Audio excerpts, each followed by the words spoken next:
Hey guys, मैं हूँ आपकी स्टोरी टेलर रू और आप सुन रहे हैं अनकही मोहब्बत पर नफरत से मोहब्बत का एपिसोड 4। शहर ने ड्राइवर से कहा, कीज। ड्राइवर ने कहा, मैम आपकी कंडीशन आसी मैम ने। उसने इतना कहा ही था कि शहर ने उसे देखा। उसने तुरंत कीज दे दी। लॉबी के अंदर के लोग ये देख रहे थे। तभी विवान कहता है, यार ये लड़की कभी किसी की सुनती भी होगी। अर्नब कहता है, मुझे जेन्युइनली लगता है इसे दर्द फील ही नहीं होता। प्रीत ने कहा, फील होता है। सबकी नज़र उस पे गई। उसके बाद तुरंत चुप हो गई। उसे खुद समझ नहीं आया कि उसने जवाब क्यों दिया। नील ये सब ऑब्जर्व कर रहा था और रिया के फेस पे स्माइल आई, लेकिन उसने कुछ कहा नहीं।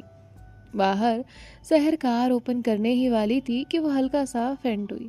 उसके पीछे तुरंत आसी भागी और कहा, शहर। छोटा सा मूवमेंट, सबकी नज़र वहाँ गई। शहर ने तुरंत खुद को संभाला और कहा, आई एम फाइन।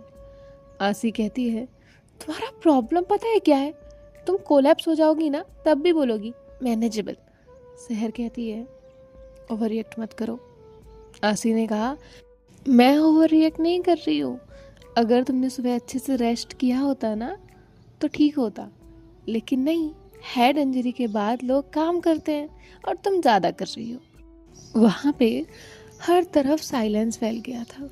जो लोग वहाँ पे पहले से काम करते थे उन्हें पता था आसी और शहर कैसे बात करते हैं, उनकी सारी चीज़ें। लेकिन नए लोगों के लिए ये सब नया था।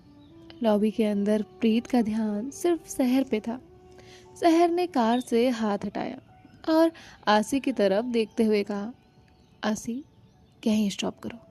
आसी उसे देख रही थी और फिर वो पीछे हटी और कहा, okay fine, but drive slowly.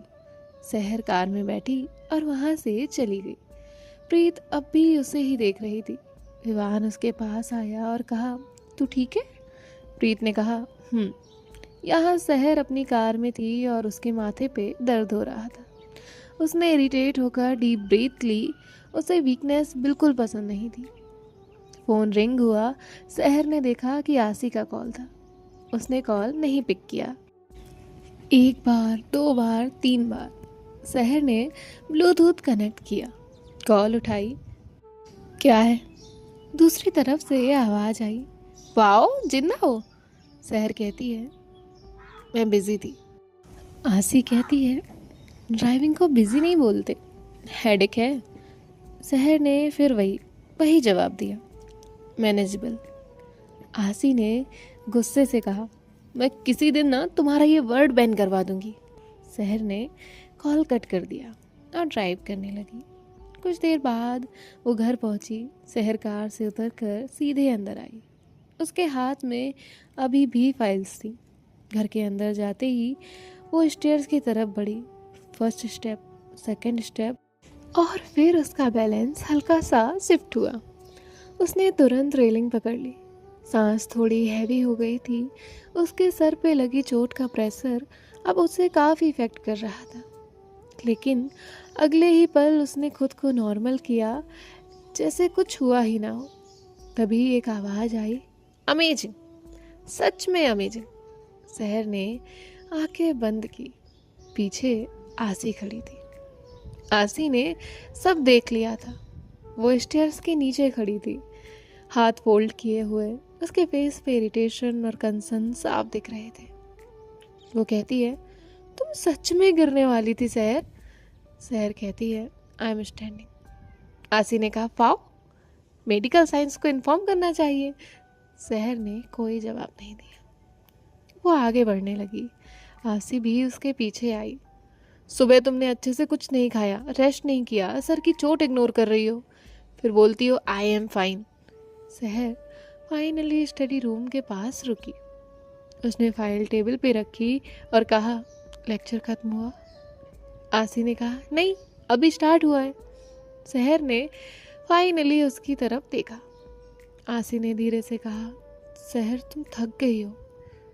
शहर ने नज़र साइड कर ली और कहा, आई एम वर्किंग। आसी ने तुरंत कहा, नहीं, तुम भाग रही हो। ये सुनते ही सहर ने टेबल को टाइटली पकड़ लिया। आसी ने कहा, हर चीज को कंट्रोल करने की आदत इंसान को अंदर से खा जाती है। तुम्हें लगता है अगर तुम रुक गई तो सब ठीक हो जाएगा, लेकिन कभी कभी खुद को संभालना भी पड़ता है। सहर चुप थी। उसने अपनी आंखें बंद की और धीरे धीरे सर पीछे वॉल पे टिकाया। लेकिन आसी जानती थी कि सहर का ये तरीका था कि मैं थकी हूँ ये कहने का। उसने तुरंत कहा, नो ऑफिस टुनाइट। सहर ने कहा, आसी। आसी ने कहा, नो, तुम सो रही हो। सहर ने आंखें खोली जैसे वो कुछ कहना चाहती थी, लेकिन एनर्जी नहीं बची थी। आसी ने कहा, आओ बैंडेज चेंज करती है। उसके बाद वो उसका बैंडेज चेंज करने लगती है। आसी कहती है, पेन है? तो सहर उसका कोई जवाब नहीं देती। तभी आसी कहती है, देखो तुम इंसान हो। तभी सहर कहती है, डिसअपॉइंटिंग। आसी की हंसी निकल जाती है। सहर सिर्फ एक ही वर्ड बोलती थी, जो जरूरी हो, वरना कुछ भी नहीं। आसी ने कहा, वैसे ग्रुप 8 इंटरेस्टिंग है, उनका टीम वर्क अच्छा है, स्पेशली वो एनोइंग। आसी ने सहर को देखा और अंदर ही अंदर कहा, तुम कितना भी हाइड कर लो, लेकिन तुम टूट चुकी हो। उसके बाद सहर जो है वो वहाँ से चली जाती है। उस रात सिर्फ सहर ही नहीं जग रही थी। यहाँ प्रीत बालकनी में खड़ी थी। वो फिर उसी मैंसन को देख रही थी। पता नहीं क्यों उसका माइंड बार बार उस घर की तरफ चला जाता था। उसे खुद से इरिटेशन हो रही थी। तुम फिर वहीं देख रही हो? प्रीत ने मुड़ के देखा। पीछे रिया खड़ी थी। प्रीत ने कहा, तुम हर जगह अचानक आ जाती हो क्या? तो रिया कहती है, ऑब्जर्वेशन स्किल है मेरे पास। दोनों हंसने लगे। रिया ने कहा, कंसर्न हो रहा है? प्रीत ने तुरंत जवाब नहीं दिया। कुछ पल रुक के उसने कहा, पता नहीं, बस वो अजीब है। रिया ने कहा, बस अजीब? प्रीत ने कहा, नॉर्मल लोग हर्ट होते हैं तो वो रेस्ट करते हैं और वो ज़्यादा काम करती हैं। नॉर्मल लोगों को गुस्सा आता है तो वो रिएक्ट करते हैं और वो ज़्यादा चुप हो जाती है। नॉर्मल लोग इतना अकेले नहीं लगते। रिया उसे देखने लगी। ये पहली बार था जब प्रीत किसी को इतना डीपली ऑब्जर्व कर रही थी। और शायद बिना रियलाइज़ किए रिया ने कहा, मे बी उसने खुद को ऐसा बना लिया। दूसरी तरफ सहर अपने बेड पे बैठी हुई थी। रूम की लाइट्स ऑफ थी। आसी फोर्सफुली उसका लैपटॉप लेकर गई थी। तभी दरवाज़ा खुला। आशी अंदर आई। उसके हाथ में 2 मग्स थे। उसने कहा, कैमोमाइल टी। सहर ने कहा, नो वे, ये कॉफ़ी नहीं। तो आसी ने कहा, एग्जैक्टली, कभी कभी बॉडी का काम होना भी ज़रूरी है। सहर ने कहा, बॉडी काम है। आसी कहती है, तुम्हारी आंखें डिसएग्री कर रही हैं। आसी कहती है, लोहे से। सहर कहती है, नो। आसी कहती है, जल्दी। सहर ने फिर उसे ले लिया। आसी कहती है, विक्ट्री, और स्माइल करने लगी। आसी ने कहा, वैसे कल आर्टिस्ट का सेकंड चैलेंज है ना, तो तुम जाओगी नहीं? तभी सहर कहती है, वाई? आसी कहती है, डॉक्टर ने रेस्ट कहा है। सहर कहती है, डॉक्टर ड्रामेटिक था। आसी कहती है, भगवान पेशेंस दो मुझे। फिर उसने सहर की तरफ देखा। उसके बस होठ हिले थे। तभी आसी कहती है, ओ माय गॉड, तुम हंस सकती हो। तभी सहर नॉर्मल हो गई और कहा, ओवर रिएक्ट मत करो। आसी कहती है, मैं कल सेलिब्रेशन प्लान कर रही हूँ। सहर कहती है, स्लीप आसी। आसी कहती है, कमांड मत दो, मैं तुम्हारे साथ यहीं सो रही हूँ। जिसके बाद दोनों भी लेट जाते हैं। आसी तब तक जाग रही थी जब तक सहर सोए ना। और सहर को भी पता था कि अगर वो आज नहीं सोई तो आसी भी जगती रहेगी। और उसने सोने की एक और वजह थी। उसे लगा, आज जैसे वो वीक लगी, अगर कल सबके सामने फिर वीक लगी तो शायद कुछ खराब हो जाए, इसलिए वो सो जाती है। आसी उसे देखती है और कहती है, आई मिस यू सहर, I miss your smile, you kidding. तुम्हारी हर वो एक चीज जिसे देखने के लिए शायद आज मैं तड़प रही हूँ। पता नहीं तुम कब नॉर्मल होगी। वहीं दूसरी तरफ रिया और प्रीत भी अपने रूम में जाकर सो चुके थे। अब अगली सुबह सब लोग अपने अपने काम के लिए निकल जाते हैं। आर्टिस्ट ग्रुप्स अपने चैलेंजेस डिस्कस कर रहे थे। अनाउंसमेंट होती है, सब लोग हॉल की तरफ जाते हैं। वहाँ पे पूरा सेटअप पहले से रेडी था। विवान धीरे से कहता है, ये सेटअप देख के तो मुझे लग रहा है हम सरवाइव नहीं करेंगे। अर्नब कहता है, कॉन्फिडेंस इंस्पायरिंग है तेरा। तभी सब लोग शांत हो गए। इसका मतलब सहर अंदर आई। उसके साथ आशी, आदित्य और कुछ सीनियर स्टाफ थे। प्रीत ने तुरंत उसे देखा। आशी स्टेज के साइड खड़ी हुई थी। आदित्य सेंटर में गया और कहा, welcome to challenge 2। LED screen on हुई जिसमें लिखा था, emotion without words. Artist confuse होकर एक दूसरे को देखने लगे। आदित्य आगे कहता है, आज आपको गाना नहीं लिखना, ना ही लिरिक्स यूज़ करने हैं, सिर्फ म्यूज़िक और एक्सप्रेशन के थ्रू इमोशन क्रिएट करना है। हॉल में खड़े सब लोग शॉक्ड थे। No lyrics, how? आदित्य ने कहा, देखिए, रियल आर्टिस्ट वर्ड्स पे डिपेंड नहीं करते, इमोशन फील करवाते हैं। ये चैलेंज डिफ़िकल्ट था। आदित्य ने आगे कहा, every group get 1 emotion, 30 minute preparation and 10 minute performance. Screen change हुई, उसमें इमोशन फ्लैश होने लगे। Fear, loss, hope, betrayal, love. पूरा हॉल शांत था क्योंकि सबको पता था ये परफॉर्मेंस चैलेंज नहीं बल्कि इमोशनल एक्सपोजर है। आदित्य ने एक एक करके ग्रुप के नाम लिए, उनके वर्ड उन्हें दिए गए। फिर आया ग्रुप 8। वो लोग तुरंत अलर्ट हुए। उनके सामने जो वर्ड आया उसे देखकर सब शॉक थे और वो वर्ड था लॉन्गिंग। विवान धीरे से बोला, अब हम सब गए। अर्नब ने धीरे से कहा, चुप। लेकिन सच तो यही था कि सब लोग टेंशन में आ गए थे क्योंकि लॉन्गिंग सिंपल इमोशन नहीं था, उसमें होप, पेन, मिसिंग और वेटिंग, ये सब आता है।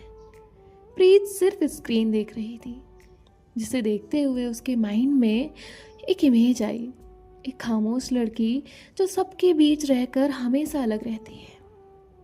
तभी अनाउंस हुआ, 30 मिनट्स स्टार्ट। टाइम स्टार्ट हो गया था।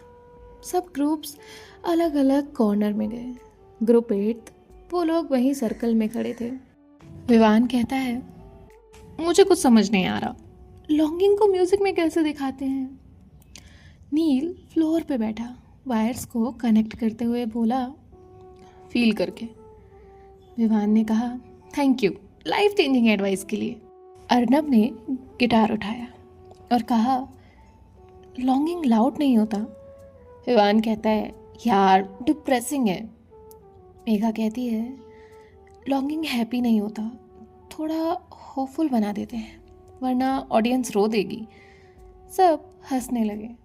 प्रीत का फोकस अभी भी म्यूजिक पे था।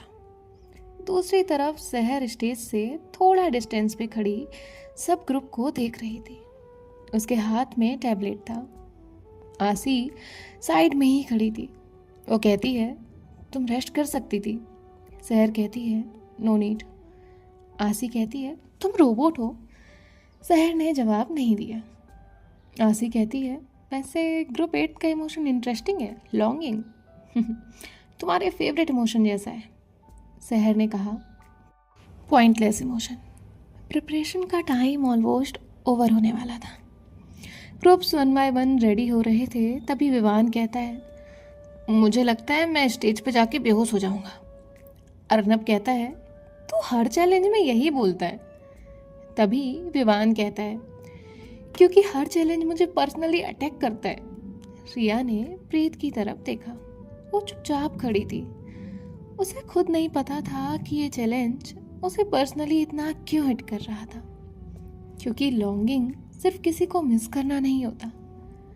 कभी कभी लॉन्गिंग उस फीलिंग का नाम होता है जब तुम किसी ऐसे इंसान को समझना चाहो जो खुद को दुनिया से इतना दूर कर चुका हो कि उस तक पहुंचना इम्पॉसिबल लगे। ग्रुप 8 अनाउंसमेंट हॉल में आवाज आई। ग्रुप 8 स्टेज पे सेंटर में खड़ा था। नील पियानो के पास था, अर्नब लेफ्ट साइड गिटार के साथ था, विवान परक्यूजन सेटअप के पास और रिया और मेघा बैक पोजीशंस में, और सेंटर में प्रीत।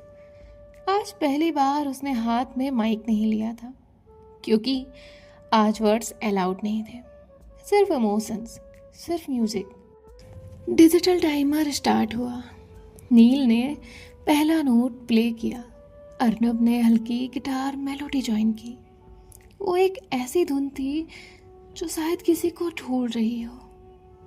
और फिर प्रीत ने मूव करना स्टार्ट किया। नो एक्सप्रेशन, नो एक्टिंग, बस स्लो मोमेंट, जैसे वो कोई इनविजिबल चीज़ को फील कर रही हो। उसकी आंखें ऑडियंस पे नहीं थी, वो जैसे कहीं दूर देख रही हो, जैसे सामने होते हुए भी वो उस तक पहुंच ना पा रही हो। और फिर एक मोमेंट आया, म्यूजिक ऑलमोस्ट स्टॉप हो गया, सिर्फ पियानो का हल्का सा ब्रोकन नोट रह गया। उस साइलेंस में प्रीत ने धीरे से हाथ आगे बढ़ाया, जैसे वो किसी को टच करना चाहती हो, लेकिन उससे पहले ही उसने खुद अपना हाथ वापस खींच लिया। और एग्जैक्टली उस एक सेकेंड में लॉन्गिंग समझ आया, सबको समझ आया, विदाउट वर्ड्स, विदाउट एक्सप्लेनेशन। आसी बस उसे देखती रह गई। आदित्य बिल्कुल स्टिल था और सहर उसकी फिंगर्स टैबलेट की स्क्रीन पे अननोइंगली स्टिल हो गई, क्योंकि स्टेज पे जो इमोशन दिख रहा था वो लाउड नहीं था, वो डेंजरस टाइप का क्वाइट इमोशन था। वही टाइप जिसे लोग सालों तक अंदर दबा कर रखते हैं। म्यूजिक फाइनल फेज में एंटर हुआ और मेलोडी में पेन के साथ साथ होप भी आ रही थी, जैसे कोई कंप्लीटली टूटना नहीं चाहता, जैसे कोई अब भी वेट कर रहा हो। प्रीत की आंखें फाइनली एक सेकंड के लिए जजेस की रो की तरफ गई और डायरेक्टली सहर पे रुक गई। बस कुछ पल, और उस एक पल में पता नहीं क्यों उसे लगा वो ये इमोशन समझ सकती है। परफॉर्मेंस खत्म हुआ, सब लोग बस स्टेज को देख रहे थे। आदित्य ने फाइनली पेन टेबल पे रखा। आसी ने क्वाइटली कहा वाओ, लेकिन सहर वो अभी भी साइलेंट थी। अब ग्रुप 8 अपनी जगह खड़ा था। प्रीत की हार्ट बीट अब स्लोली नॉर्मल हो रही थी, लेकिन उसकी नज़र बार बार जजेस की टेबल की तरफ जा रही थी, मोस्टली सहर की तरफ, क्योंकि बाकी दोनों लोगों का रिएक्शन समझ आ रहा था, लेकिन सहर का नहीं। फाइनली आदित्य ने माइक लिया और कहा interesting performance. Most groups longing को सैडनेस बना देते हैं, बट तुम लोगों ने उसे साइलेंस बनाया। म्यूजिक इनकम्प्लीट फील हो रहा था, बट इंटेंशनली। प्रीत के दोस्तों के चेहरे पे फाइनली थोड़ा सुकून दिखा। आदित्य ने सहर से कहा मैम। बस एक वर्ड कहा उसने, और पूरा हॉल सहर की तरफ देखने लगा। प्रीत की हार्ट बीट फिर से फास्ट हुई। सहर ने टैबलेट की स्क्रीन बंद की और कहा इमोशन रियल था। फिर साइलेंस। विवान ब्लिंक करता रह गया, बस इतना ही। लेकिन सहर का बोलना खत्म नहीं हुआ था। उसने डायरेक्टली प्रीत की तरफ देखा और कहा लेकिन लॉन्गिंग सिर्फ किसी को मिस करना नहीं होता। कभी कभी लॉन्गिंग उस चीज़ के लिए होती है जो तुम्हारे सामने होते हुए भी कभी तुम्हारी नहीं होती। प्रीत की आंखें सिर्फ सहर पे टिक गई थी, क्योंकि वो लाइन नॉर्मल फीडबैक जैसी नहीं लगी उसे, वो उसे पर्सनल लगा। सहर ने आके कंटिन्यू किया। परफॉर्मेंस अच्छी थी, कंट्रोल बेटर था, बेटर देन लास्ट टाइम। फिर उसने अपना टैबलेट वापस ऑन किया। आसी सहर को देख रही थी, क्योंकि वो जानती थी आज सहर ने कोई रिव्यू नहीं दिया। उसने फील किया यहाँ प्रीत अभी भी उस लाइन में अटकी हुई थी जो तुम्हारे सामने होते हुए भी कभी तुम्हारी नहीं होती। पता नहीं क्यों उसे ये बहुत फील हो रहा था। ग्रुप 8 स्टेज से नीचे उतरने लगा। विवान तुरंत बोला, भाई ये फीडबैक था या इमोशनल डैमेज? अर्नब कहता है, नहीं सीरियसली, ओनर ने आज पोइट्री बोल दी। रिया प्रीत को ऑब्जर्व कर रही थी। उसने प्रीत से कहा, तू ठीक है? प्रीत ने कहा, हाँ। सब लोग उनकी तारीफ करने लगे। क्या परफॉर्मेंस था यार। ऐसे वैसे बहुत लोग उन्हें अच्छे अच्छे कॉम्प्लीमेंट्स दे रहे थे, लेकिन प्रीत अभी भी शांत थी। उसके माइंड में बार बार वही लाइन क्लिक कर रही थी। सब लोग अप्रोच कर रहे थे, लेकिन प्रीत का माइंड उसी एक लाइन पे जैसे टिक सा गया हो। उसे वो बार बार क्लिक कर रहा था। तभी विवान कहता है, प्रीत तू फिर लॉस्ट हो गई। प्रीत कहती है, मैं बिल्कुल यही हूँ। विवान कहता है, बॉडी यही है, स्प्रिट जजेस टेबल पे अटकी हुई है। तो वो तुरंत कहती है, विवान। पूरा ग्रुप हंसने लगा। प्रीत थोड़ी ऑकवर्ड हो गई। वो कहती है, तुम बहुत इरिटेटिंग हो। विवान कहता है, थैंक यू। चैलेंज कंटिन्यू होता रहा। प्रीत को थोड़ा अजीब लग रहा था, इसलिए वो पानी लेने के लिए जाती है। वो बैक स्टेज की तरफ जाती है, जहाँ हल्का हल्का म्यूजिक आ रहा था।